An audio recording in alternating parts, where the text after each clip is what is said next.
On ne parle que de ça. Il fait partie de ce qu'on appelle les monstres sacrés. Et il est de retour sur France 3 pour la suite de la série Le sang de la vigne. C'est de vous dont je parle, Pierre Arditi. Oui, alors vous dites monstre si vous voulez. Est-ce que ça vous va, monstre sacré? Non, c'est trop tôt. J'adorerais d'ailleurs. J'adorerais être un monstre. J'adorerais être un monstre sacré, mais je ne le suis pas. Qu'est-ce qui vous manque pour être un monstre sacré? Ce qui me manque, d'être mort. Quand je serai mort, on va dire cet acteur. Et encore, c'est même pas sûr. Et là aujourd'hui, vous diriez quoi de vous? Il me manque du temps. Voilà ce qui me manque. Il manque du temps de vie, ça fout le camp trop vite, vous ne pouvez pas comprendre, vous gaspillez votre existence, parce que vous pensez que c'est éternel, évidemment, je vous regarde. Vous avez quel âge, vous? J'ai 30 ans. C'est ça, ça existe comme âge, ça? Bon, ouais, c'est ça bien, existe ça part encore, très bien, oui, d'accord. Bon, en attendant, vous êtes sur France 3, oui, ça ne durera pas. Et vous êtes celui qui résiste à The Voice, le samedi soir avec succès, avec cette série, Le sang de la vigne. Oui. Un extrait.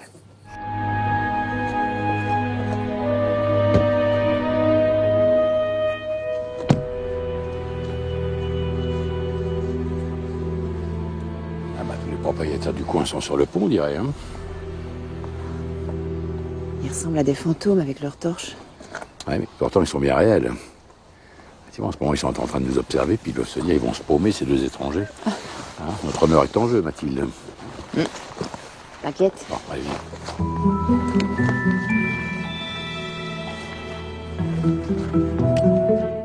Vous dites enfin, on n'a pas proposé de jouer un flic. Non, je dis pas ça, c'est parce que quand la productrice, Lisa Pilu, la patronne de Télécip, m'a dit qu'elle avait envie qu'on travaille ensemble, et moi aussi, j'avais très envie, je la connais depuis longtemps, j'aime beaucoup. Je lui ai dit, écoute, trouve quelque chose, mais j'ai pas envie de faire un énième flic, quoi. Bon, j'en ai fait d'abord déjà, bien, qui repasse d'ailleurs régulièrement.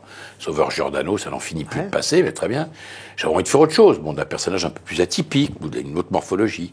Et quand elle a trouvé ça, évidemment, j'ai été ravi, d'abord parce que j'aime le vin, j'aime le monde du vin. Vous êtes œnologue, hein, pour les gens qui n'ont pas Dans le personnage est un œnologue, qui est, malgré lui d'ailleurs, confronté à un certain nombre d'énigmes plutôt que de conflits policiers. Oui, c'est pas tout à fait pareil. Ça vous laisse pas les séries, vous?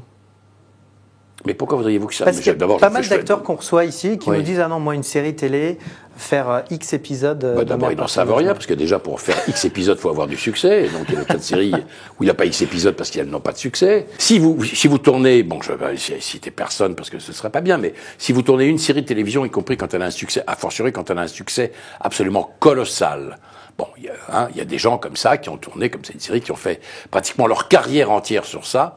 Évidemment, c'est très compliqué après pour que les gens du métier vous imaginent dans autre chose. C'est difficile. Peut-être d'ailleurs manque-t-il d'imagination, c'est bien, ça n'est pas impossible. Enfin, quelquefois c'est comme ça.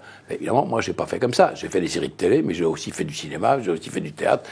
Je suis un caméléon, donc ça m'a sauvé ça m'a sauvé des habitudes ou d'une image toute faite qui aurait pu être la mienne et que je me suis ingénié à essayer de dissimuler pour qu'on ne me prenne pas uniquement pour ça ou pour ça ou pour ça. Vous regardez quoi, la télé? Vous aimez ça?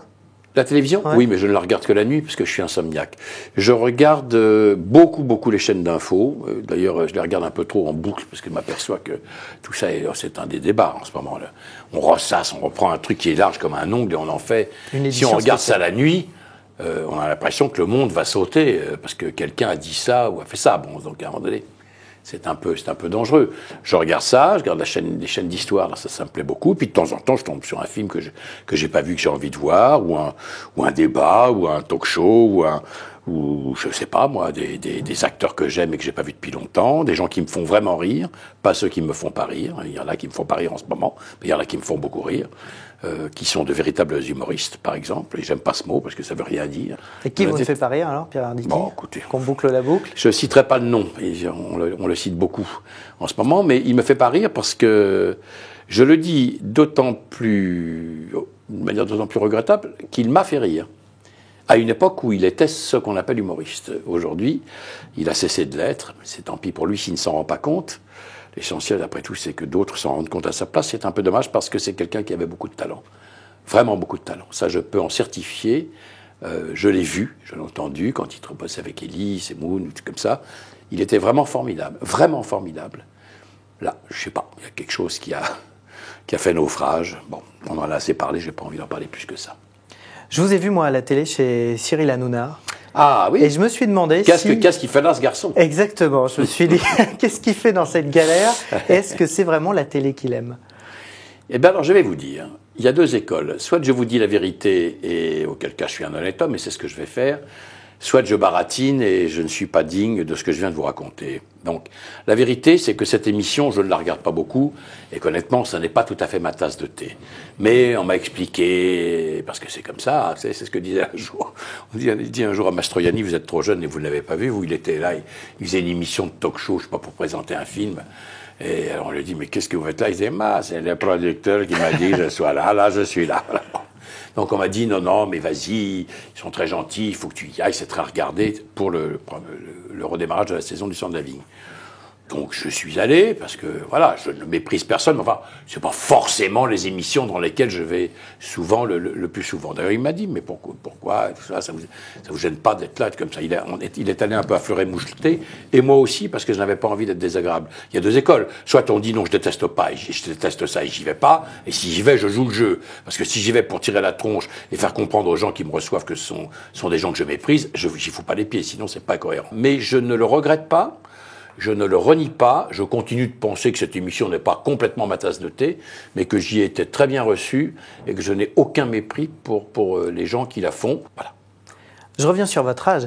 Pardon, oui, si vous avez la gentillesse de revenir sur mon âge, parce que ça me fait tellement plaisir qu'on parle de mon âge. Assistons un peu sur vos 70 ans, Pierre Arditi. Non, je n'ai pas 70 ans. Vous allez les avoir. Ah non, je viens d'avoir 69, ça suffit. Et c'est pas dans un an à l'avance. Vous les aurez, quoi qu'il arrive. Je les aurai, vous les aurez. Enfin, vous les aurez, non, vous les aurez. Alors Pierre Arditi, parce que moi je vous ai vu sur iTélé, et à propos de ça, vous avez dit, ça va, mais j'avance vers la fin. Ce qui n'est pas faux. C'est pas ça. On m'a demandé si ça allait, j'ai dit oui, ça va. Ça va au sens beckettien du terme. C'est-à-dire que j'avance vers le terme, c'est-à-dire vers la fin. Bah oui, ça va. Vous pouvez pas. Ça vous travaille, ça, à quel point? C'est pas que ça me travaille, ça m'obsède, mais c'est parce que ça vous obsède à ce point-là? Comment à ce point-là? Mais vous allez voir. Ben oui, dans 40 ans, je serai plus là pour vous voir, et vous verrez. Je verrai. Non, mais faites pas comme moi.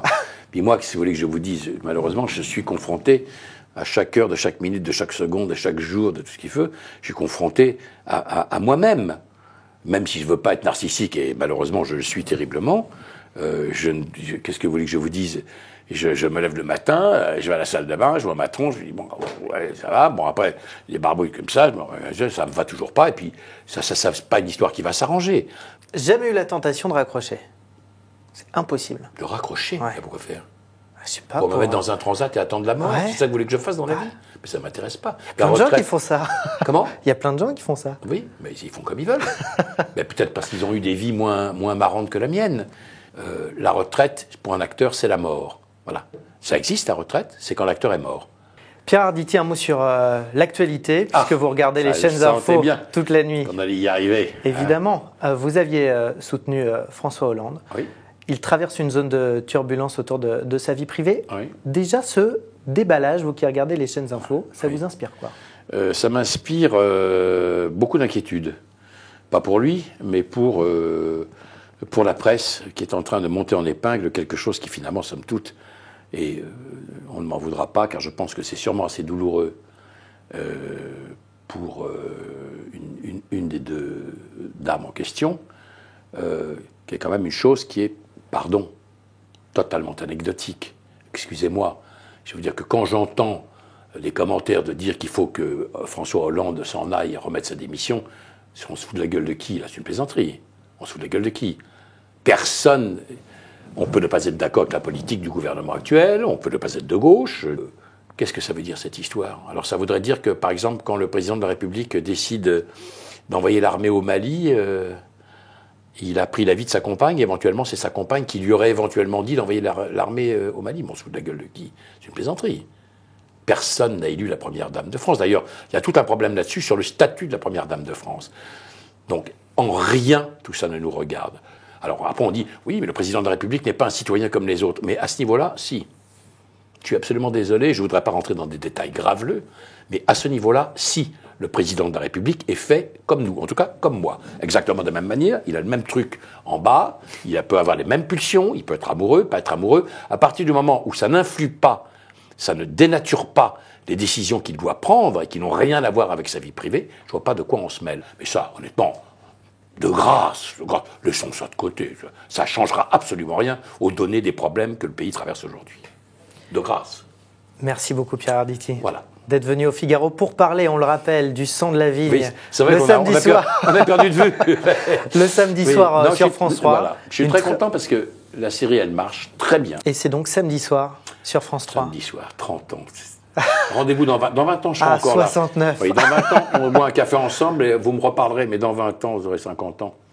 Où est-ce qu'on sera ? Oh, c'est jeune. 50 ans, c'est très jeune, vous ne vous rendez pas compte. Vous, à votre âge, vous devez penser que c'est vieux, mais c'est pas vieux du tout. Pas du tout.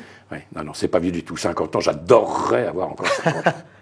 Mais je peux vous faire un compliment ? Faites-moi un compliment. J'aimerais bien être comme vous à 69. C'est vrai ? Bon, c'est un compliment, alors ça me va. Merci beaucoup Pierre Arditi. Merci. Et nous on se retrouve très vite sur le Figaro TV.